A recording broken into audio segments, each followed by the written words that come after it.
Welcome to another episode of SummitCast. Today we're going to be talking about how much money can we print before it becomes a real problem.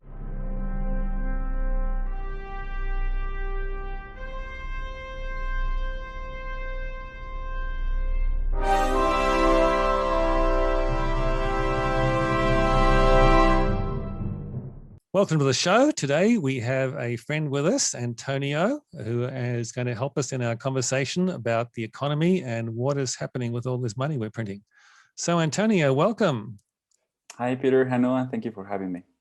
Thanks for joining us. Maybe we could just start off by just telling us a little bit about your background in economics. Sure.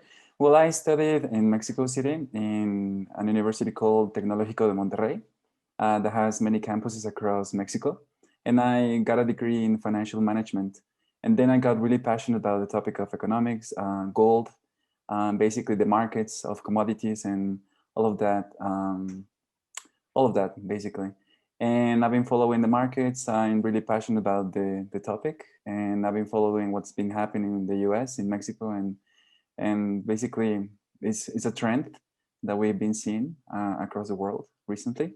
So it's interesting and it's fun to be here to share these thoughts with you. So what are you seeing? I mean, one of the things that's obviously happening is that they're printing huge amounts of money for all these stimulus bills and so on. So what's your take on that? Well, it's interesting that what I've seen is that there are many positions about the topic, but mostly two, that some are calling what's happening in the US basically transitory inflation. Some people are against this branding, and they're seeing a problem with all this printing. I've seen that there are many countries going through what they call mini revolutions, and the people are starting to stand up. We see the problem in Colombia. We saw the problems in Chile. We're seeing some problems in Mexico as well, in the US. And I think it all goes back to certain key points, that the freedom of people, the freedom of every person to be abundant and to have their prosperity has been compromised by certain factors. One of them is the printing of money in their countries, that eventually what it does is it causes inflation, and it takes away their purchasing power, and then they fall into a vicious cycle of these social programs that need to help people because they don't have the purchasing power to sustain themselves. And then it goes back and forth. And what we're seeing right now in the US is that the numbers just coming in this week is that inflation is rising in key commodities. It's starting to impact certain aspects of everyone's daily lives. And we see the same happening, for example, in Colombia and in Mexico. In Colombia, I don't know if you've seen the latest news that there are so many problems because the government just tried to pass a new tax reform, and people were complaining against it to the point that they went to the streets, and some people have died. There's so many problems going on because they don't have the jobs, they don't have the money, they cannot sustain themselves, and then this tax reform comes. But where is the money going to come from to give them access to the benefits that they used to have and a way of life? So what I see is the trend is that this is becoming a vicious cycle of let's print our money, let's print as much money as we can to provide the society what they need, but where is that money going to come from? And so it's just going back and forth. That's what I think. One of the things that I've been seeing is, there's talk about modern monetary theory, and there's, economists who are saying it's not a problem to print money. So what's your take on modern monetary theory? Well, I think, and I've heard this from some economists and people who are looking at the markets constantly. They say there's nothing new about it, because this is something that's been done in the past, and they want to. I think it's an effort of branding it as this name but it's really just printing money and trying to justify that by doing so is not going to cause any inflation or inflationary process. But what I think is what I was just saying is that you cannot just print your money. You cannot just print money like they've been doing it and just expect not inflation to be a problem. And we're seeing it right now. the Fed doesn't want to acknowledge that, and central banks don't want to acknowledge that that is a problem, because then they have to do something about it. They have to then take action, and then they would have to, at least at some point, to cut some of the benefits that have been given to people, and that's going to cause more of a problem. So like I said, it's more like a vicious cycle that's been going on.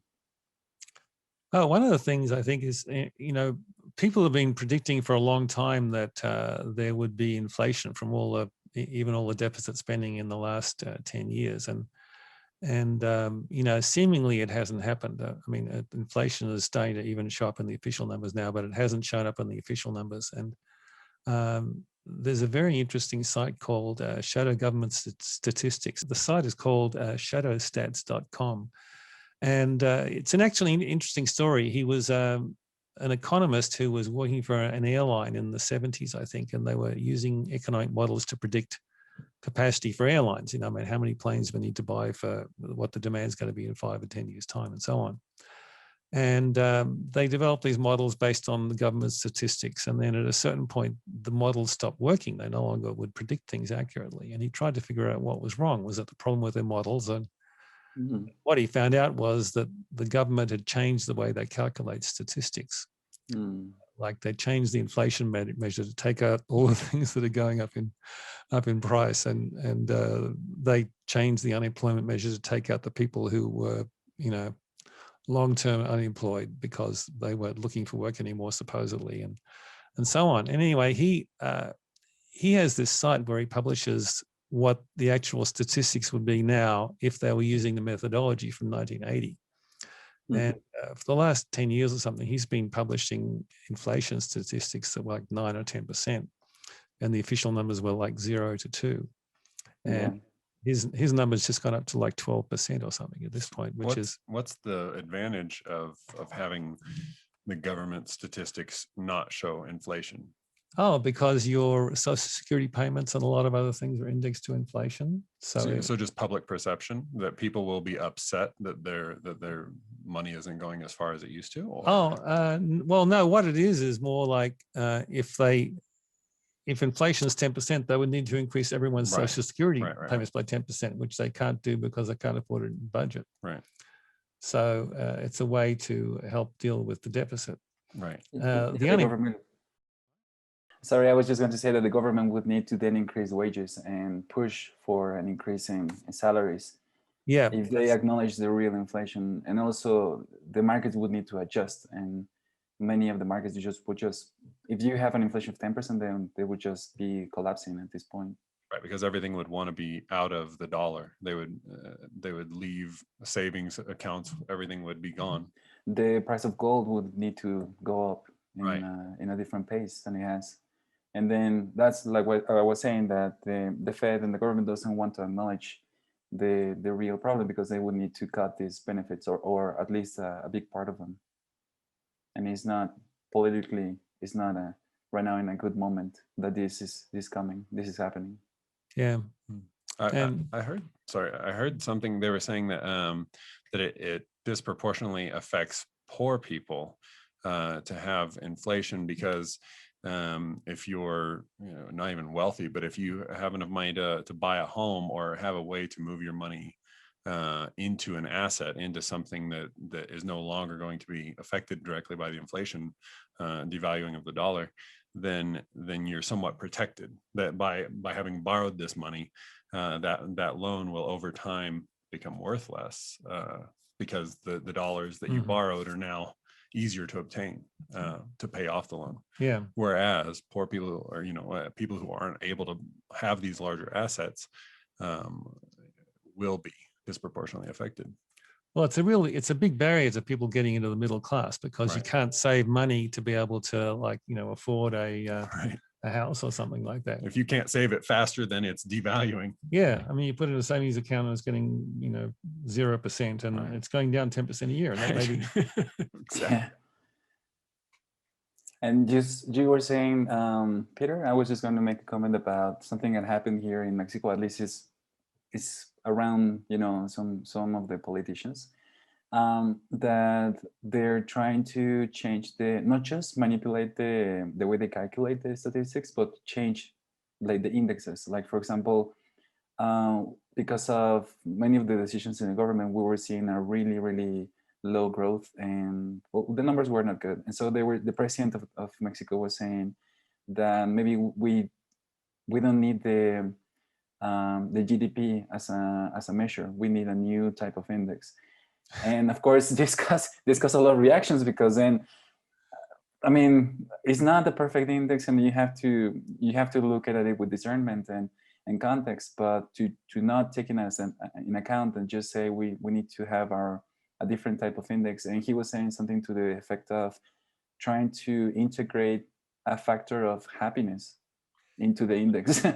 Of not just happiness in terms of are you happy or not, but of, you know, are you content with your situation? I don't know how they're going to measure it, but he was pushing for something like that, because of course the numbers were not good. And that's been happening not just in Mexico, but I've heard in other places where they're trying to change the way that, you know, the economic measurements are being done. So that's it could be dangerous to fall into those situations. Yeah, definitely. I mean, the way to solve the problems of the economy is just fudge the numbers to make it look good. I mean, it's really... Well, and then you have no historical data. If you, I mean, unless you try and recalculate based on some historical, but then otherwise you can't really see how things have changed over time. Well, that's the aim. Exactly. That's they don't want to recalculate the previous one, because that would everyone would still realize how bad it is now compared to then. It really is, yeah. Oh, they wouldn't remember. They wouldn't want to remember like things were used to be. Like for example, before 1970, when the gold standard was still in place, the purchasing power and the price index was completely different, in a different number, completely, entirely. Yeah, I mean, one of the things you see, inflation is showing up in like Noah, you're talking about getting building materials, you know, how much those have gone up in price. I mean, they've doubled and tripled and things, haven't they? Yeah, I was looking at OSB sheathing for the outside of a building. Went from $20 a sheet to $72. Wow. Last time it was $72, and I bought 7 sheets the other day, like 2 months ago, for $41.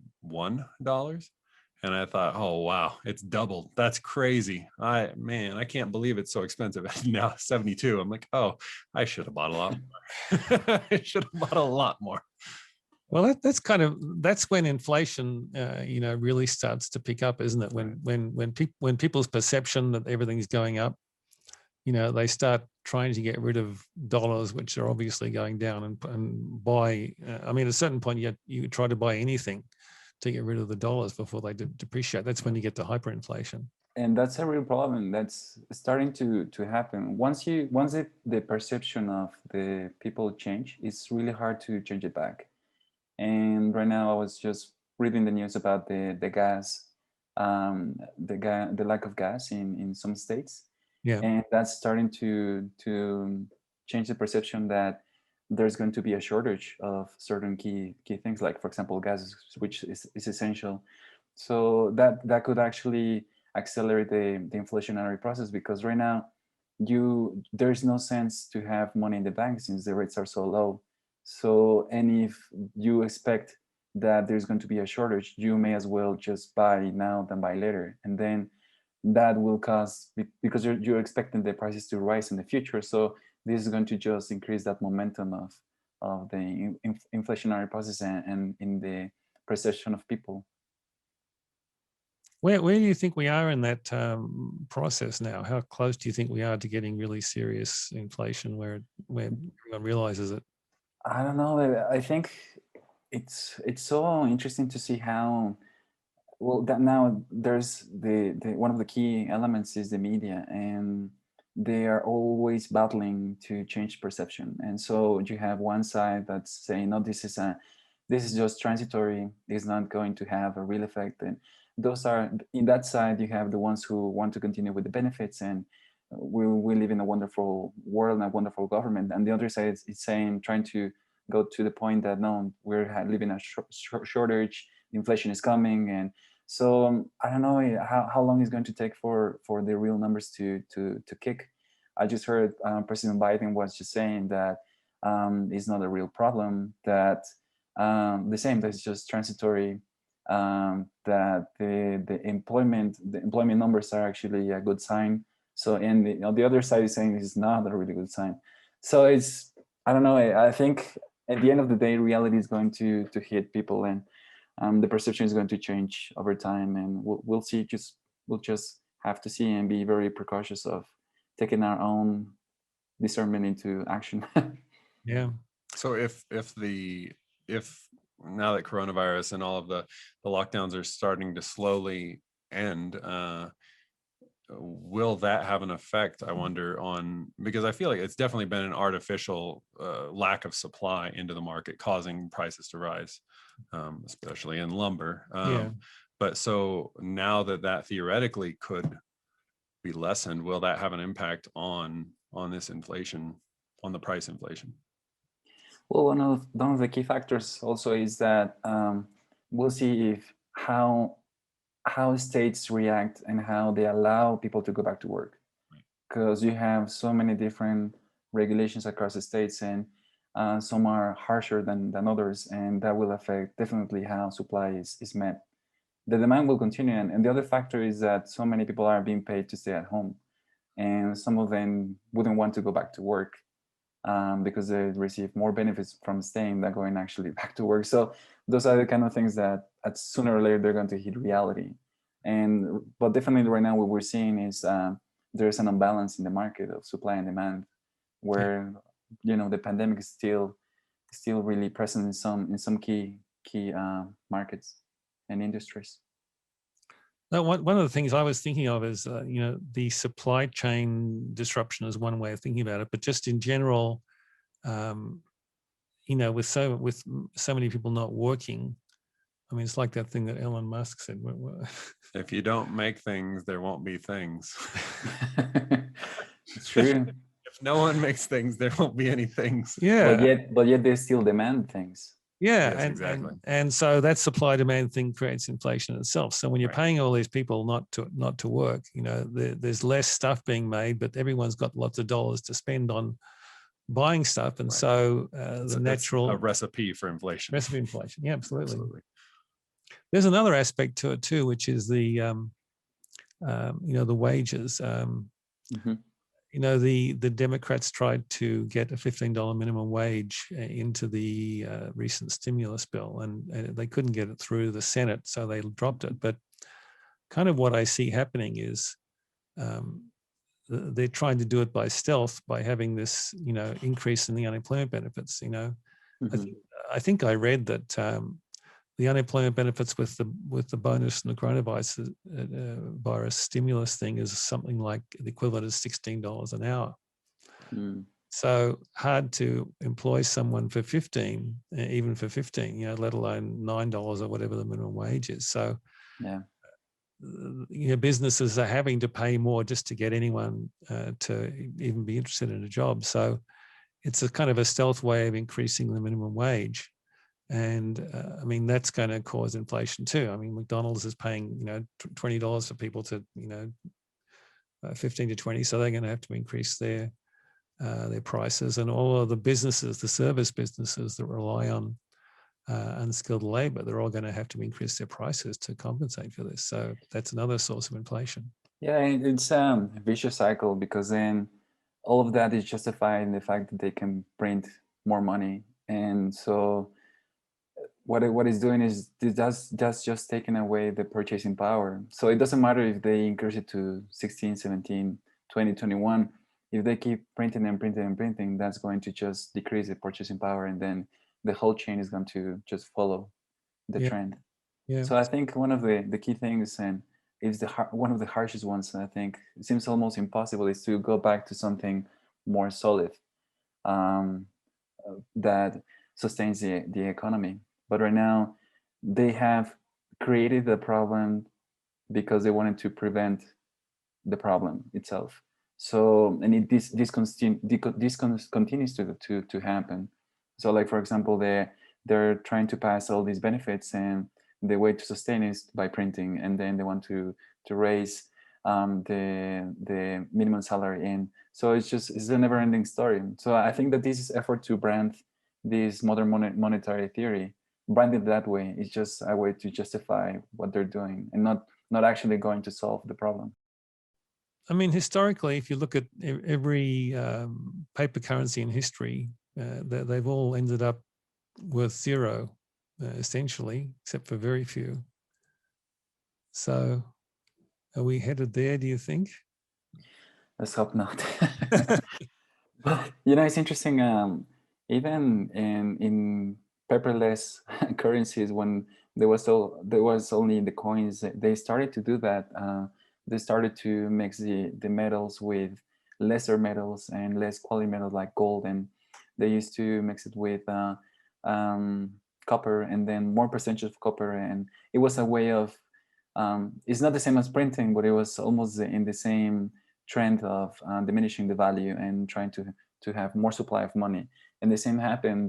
The economies just collapsed because they're taking away the purchasing power, and that's just talking about the physical and economical aspect, but the spiritual aspect, I think it takes a really key role in all of this. And I think what I've seen is that they are taking the freedom away from people. They are just trying to in some way choke them so that they cannot even sustain themselves. And what I've seen in Mexico, for example, is, and probably it's the same happening in Mexico and other countries, is that because the purchasing power has gone so low and prices keep going up, and they think the solution is to print and all that, families have a harder time to sustain themselves, and they have to have 2 jobs or more jobs, and they don't pay attention to their kids, and they have conflicts, and then you have the psychological aspect of that. So society as a whole is being affected by these so-called solutions. So it's very interesting. Yeah, you're talking about Rome, and that's kind of the classic story of they had the silver denarius, and then they started doing the silver plated denarius, and or more and more copper, and then just very fine plating of silver on it. And I mean, they used to say that was the debasing of the coinage, replacing the real silver with base metals was one of the causes of the fall of Rome. But that's not a very popular point of view these days. No, it's not. But you look at so many places that I mean, Germany, the Weimar Republic, and the hyperinflation there, Zimbabwe. Hopefully, we're not heading to Zimbabwe where we have $1 trillion bills. They had $1 trillion bill. Really? More than that. I actually got one. It was like it was like $100 trillion bill. And and it was worth like $20. Right. American. Well, that was like when I went to Colombia, I was like, man, the math is not easy, because it was like, I think at the time it was like 3,100 pesos to $1. And so I was like, all right, let me try to do that math really quick. Well, most paper currencies, every few decades, they lop off 3 zeros. Right. Wow. But they all started off the same. So by those measures, we're doing pretty well. We haven't had the kind of inflation where we've had to take off zeros yet. Right. Yeah. Well, that's like they keep talking about the penny. The penny costs more to print than the value of a penny. Yeah. Well, a penny was a silver denarius. That's where it comes from. D is the symbol for penny. It was a silver denarius, which was like an ounce of silver in Rome, wasn't it? Something like that. A penny used to be, able to buy a lot of stuff with a penny, and then it got gradually less and less. I got a penny from an English penny, which is it's copper. It's this big and it's like this thick. Oh wow! It would probably be, I don't know what it would be worth these days, but obviously way more than a penny. Yeah. But that was, a penny was something, and a shilling was right. Yeah. Which was 10 cents. 10 pennies would make it 12. A shilling. 12. Oh, they were in base 12. Oh, interesting. 12 pennies a shilling. I think that's right. I don't know. Yeah. I mean, money used to be worth something. I mean, it was physical gold, silver, even copper for small denominations. I mean, that's spiritually, if money is worth something rather than just kind of an abstract concept, then there's more a sense of, what your labor is worth. You do some work and you get something in return that has intrinsic value rather than something which you got to spend quickly before it's not worth anything. Yeah. And there's also a whole concept, a whole aspect to gold that is the highest in vibration of all metals. Yeah. And it is important for people to own gold.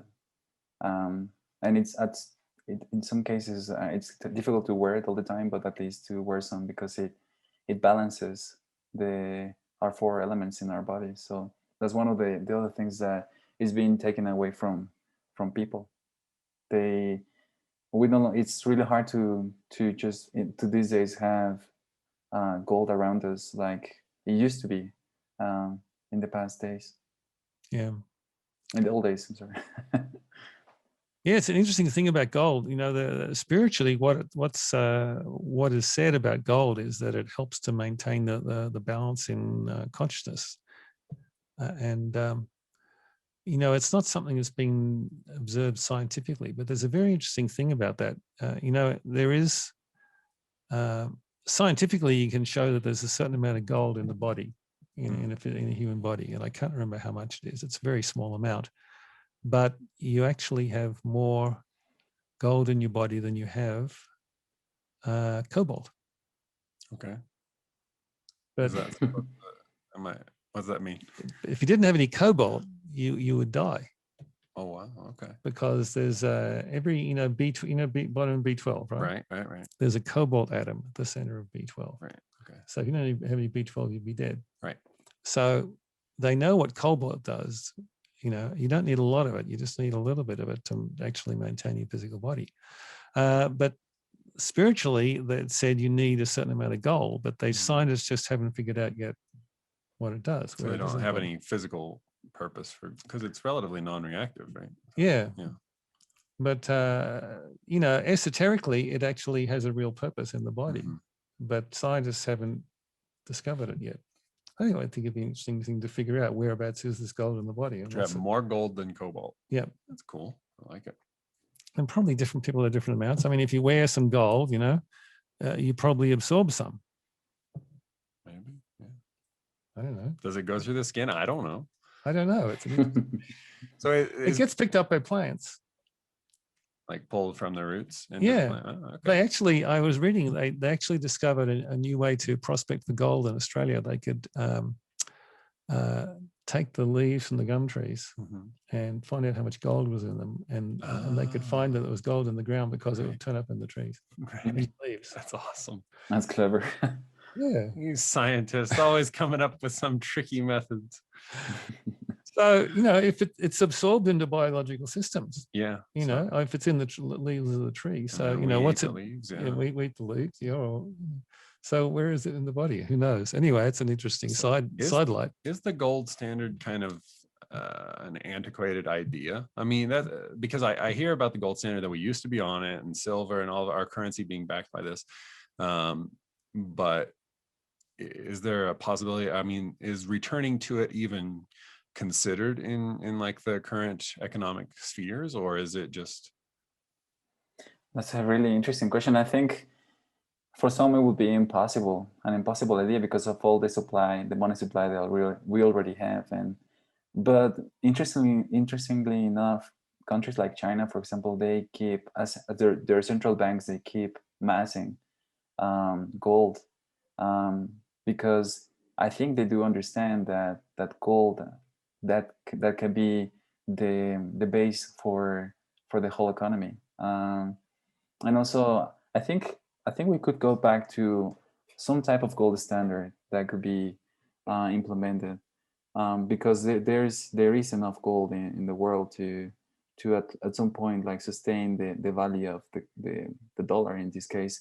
But you would need to make so many adjustments to the debt, to the markets, to the money supply itself. It will be really difficult, but I think it will be beneficial in the long term. Yeah, you'd need to change a lot of other stuff structurally in the economy that's being built on, ever reducing value of money. The only way that the government debt can get paid off in America is if the dollars are worth less. So inflation is the only way that this debt can ever be repaid. So you got to deal with debt. You got to deal with deficits. You got to deal with a lot of other stuff. You got real inflation numbers and rather than fictitious ones, and all the effects of that and so on. So there's just so much kind of unreality and illusion being built into the economy because of going off the gold standards that labeled them to distort so many other things. Exactly. Yeah, I think if at some point we ever go back to something like the gold standard, that would bring everything back to reality, because all of this printing of money is just like there's no one keeping track of everything exactly, and they're just buying the idea that the dollar is worth all this money printed, but there's a lack of reality, because it's just we just need to print more, and that's gonna just continue to pay off all of that we're doing as a country. Yeah. So how do you think we kind of get things headed in a better direction with the economy and inflation and all of these problems? Well, I do think that we have to play our role as people, as citizens and people. We have to continue to push for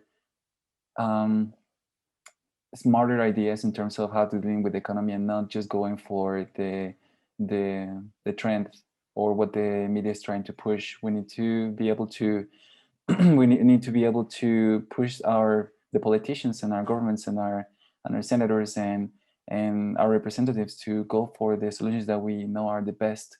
That's one part of it, and the other part is that we also need to be cautious and to take our hands into action. For example, here in our home, we're trying to get back to real assets instead of just buying things that are not worth anything. We're trying to, like, for example, I heard from Noah that he has some properties and securing some things like those. So I think on our side we need to play our part and to push for these better decisions, get educated, get financially wiser, and then also try to promote those ideas to the ones that are close to us. I don't think there's a magic solution. I don't think any politician is going to come and change everything. Not the president and not the Senate. We need it needs to come from us. We need to cause this change and avoid the dangers that are being pushed in right now outside. I guess part of the problem at this point is that if any politician actually got up and told people what the real problem was, and that more free handouts from the government isn't the solution, they're not going to get elected. Exactly. Because the people aren't educated, they don't understand. So I get, in one sense, it needs to start with educating the people and the principles of economics, and you got a budget for your household and you can't spend more than you take in, and let's start doing that for the country. Just not just economics, but I think one of the most important things I see happening right now is that people just fall really easily to the news or the trends, and I think there's an emotional aspect to it, and there's a lack of emotional stability in the minds of people. So I see, for example, the problem going on in Colombia, how they are being divided between families and friends because of what they're seeing in the news, and they're been listening by the politicians and the anchors and this and that. So I think one of the things that we can also strive for is to ourselves work on our emotional intelligence and our psychology, and also our loved ones and the people around us, try to help them to see things in the reality, in the light of reality. Because I think what we're seeing right now in so many aspects of life is just unreality and just like a veil of an agenda being pushed or ideas being pushed without any context. So I think numbers and economic education can sometimes become secondary to these foundational things like emotional stability and psychological wellness.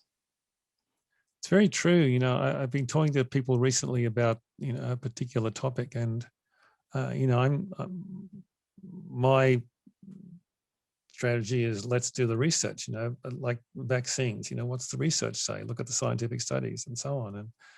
And you know, I talk to people, and they actually get upset if I quote this stuff, because it doesn't fit with how they think things are.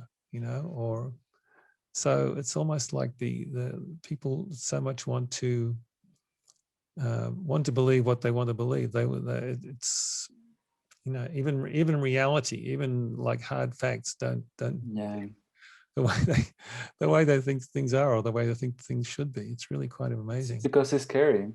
It's we live more now than ever. We're living in a time of just completely, every day is changing entirely. Sometimes one day I was having a nice time with my family, and then days later we heard that they were going to shut down our city.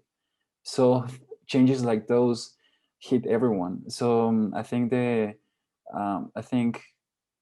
it's a way to, the way that people try to shelter themselves from what's going on is to anchor themselves really hard to their belief. So right now, trying to change someone's mind is really hard, but I think it's not about changing their mind or their perspective. It's just trying to see what's behind it and to bring more context and also a little bit of love into their lives. And that's how they can open themselves to accept new ways of looking at things.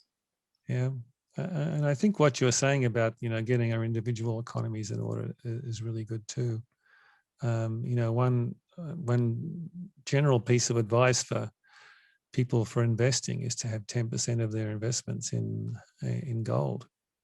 And I think now there couldn't be really a better time to follow that advice than now, I would think.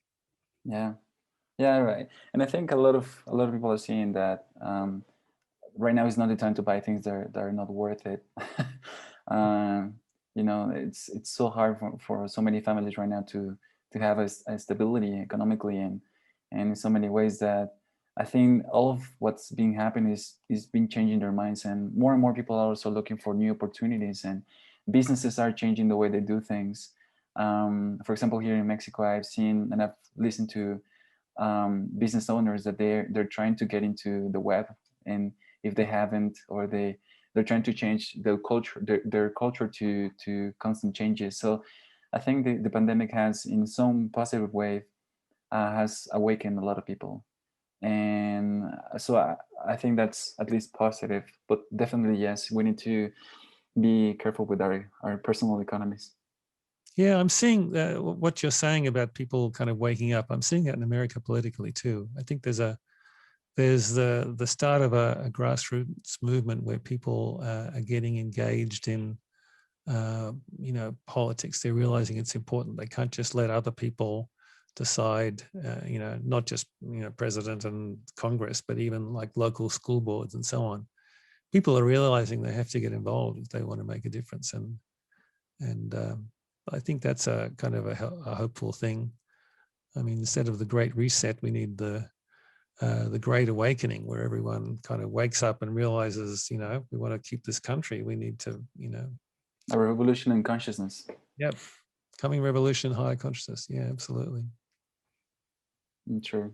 What about? I was just wondering about crypto, because cryptocurrency is definitely kind of in the hot topic right now, especially with the possibility of inflation. So have you researched much on cryptocurrencies and their role in the economy? Yeah, I was just listening to, people have so many opinions on the internet. It's interesting to see all the experts take one or the other side. Some saying that's the new currency that's going to change the world. It's changing the world. Some say it's just a bubble that we need to be careful with. Some saying that we need to look at how things are being handled, because there was a connection between Bitcoin and I forget the name, the company that was managing all the most of the transactions, that they didn't show to have the money. So I think it goes back to discernment. It goes always back to discernment, like we were saying. I think that and the purpose of everything in terms of where you put your investments You need to have it very clear. If you're only just for money and you don't care where money is going or what is supporting, then some people just think of that, and they think cryptocurrencies are the way to go, and because it's going up. What I don't like personally about the cryptocurrencies is that it's so volatile, and it's not a secure way to hold the value of your investment. Some of the smarter people have gone up the trend and they sell off, and they made the money. But some people are thinking that's going to be a way to secure their investment, and I don't think that would be the best way to have your, at least your major percentage of your investments in. And the other thing I think people need to be careful with is that they are following the advices of, instead of doing their own research, that I think they're just following the trend basically, and that's never a good advice of anyone to have. It's good as long as the trend lasts. Exactly. But what typically happens is that, you know, when the trend reverses, the smart money gets out, and all the people who piled it in, the little people, you know, that they lose a lot. Exactly. It depends on how you are on the trend, like, and how fast information travels as well, and how fast you can take action. And but I personally I would advise that I wouldn't advise for people to jump into something that they don't understand, they don't have clear their purpose. I wouldn't bet my money into it, because I see right now. I think the Dogecoin, it just went down. I don't know how many points, because Elon Musk said something. So that shows how volatile something can be. And it shows you that there's no, you know, real foundation for it. It's just Elon Musk saying something, you know, it changes the value hugely. There's no intrinsic value in it. It's only just based on people's. Well, it's kind of like Tesla stock. You know, if Elon Musk says something, the stock goes down 20%. You know, so I mean, there's a lot of things that we have in the economy that are, you know, all perception. That's part of the problem with the economy in general, isn't it? Mhm. You know, that so much of That it's it's kind not, of built on illusion and perception rather than reality. Yeah, I've heard these ideas. The Fed coin was what I heard of having a crypto that was backed by the Fed, Federal Reserve, and that they would have their own crypto coin. I was like, oh, that sounds like a bad idea. I think the government from Venezuela was trying, or has created, their own cryptocurrency, and the base is based on the gas. I mean, is based on oil, the price of oil, isn't it? Yeah. Yeah. And what happened with that? They did that a couple of years ago, didn't they? I heard they were trying to normalize it. I really haven't researched much about how it's going with that. Well, is it probably as a way to get around all the inflation? I mean, yeah, it's an alternative to the dollars for international exchange. Yeah. Right. So they can get around the fact that the U.S. has barred everyone from buying anything from Venezuela. Yeah. Yeah. Yeah, but definitely, I would say that we need to be careful with those type of things that we don't understand, or we want to jump into it without knowing it. It's just not worth it. And also, like I was saying, I think it's important to see how the money is connected to everything. I mean, the currency. For example, I know that some cryptocurrencies are being used to pay for things on the dark web. So I wouldn't like to support those type of things. So anyways, it's really hard to know for sure. It's like sin stocks. You know, they always talk about in stock trading, they have the sin stocks, which is like buying like alcohol and tobacco and gambling and companies that trade in all of these things. Yeah. So yeah, it's something that we were mentioning earlier, and I think it's important for us as a society to think more about is the spiritual aspect on the things that we do and that we choose. And money is one of them that has been, I think, put aside. Like, what are the consequences of where do we get our money from? How do we spend it? Where is it going? What is it supporting? Because at the end of the day, that's going to have repercussions in our lives. At least that's my personal belief, that I wouldn't like to support things that are going to affect other people, or are supporting things that are not positive for the world. Like, for example, even it could be the minor the little things, like, for example, the clothing that you use. I was listening to someone saying that, for example, Zara, there are so many stores that we have here in Mexico and people go and buy and in these stores. But anyways, the problem with that is that they manufacture in places that they don't follow the law, and they have child labor, and they pollute the rivers. And so I think part of this great awakening that we're seeing is that we need to see more and more people being more conscious of what they choose with their money, because we choose with our money. We choose where it goes, what it supports, what we buy, what's the consequences of that.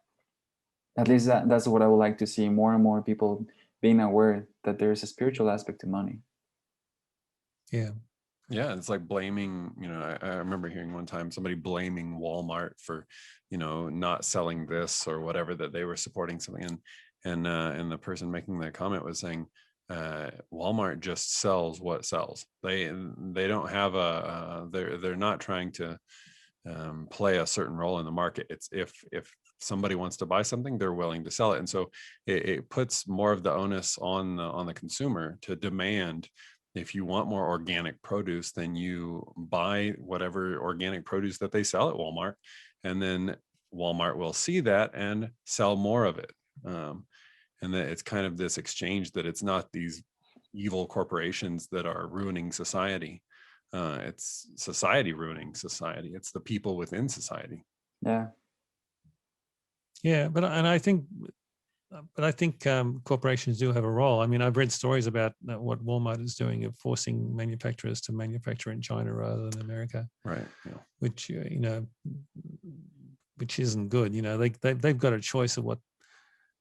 So I wouldn't put it all on the consumer. I think consumers need to make choices, of course, as Antonio was saying. But I think companies also have a big role to play. Mm-hmm. Do you outsource your cotton from slave labor in China, or do you get it from somewhere else where it's ethically produced? Right. Yeah, and it goes back to education, because if more people get educated about what they're buying, where is it come from, and more information is being pushed so that people know where is it coming from, then we can make better choices. Yeah. Like, at least, for example, here in our house, we try to buy the most out of the local markets because we want to support the local economy. And we, like, at least I and my wife, we like to get into conversations with the people that sell the things, and we ask them, like, where does it come from, and who sells it, and it's interesting. I think it's always an interesting point of view to know where is it coming from, what you are getting from these people. Well, it's a real economy, isn't it? It's exchanges between people. Yeah, and there's a heart to it. I like to connect with them because you can see their struggles, you can hear their stories, I think, I don't know if it's going to sound a little funny, but the food, I think, tastes different when you know where's it coming from. Yeah. Rather than this big disconnect that sometimes we have, that we don't even know where the food we're getting is originally from.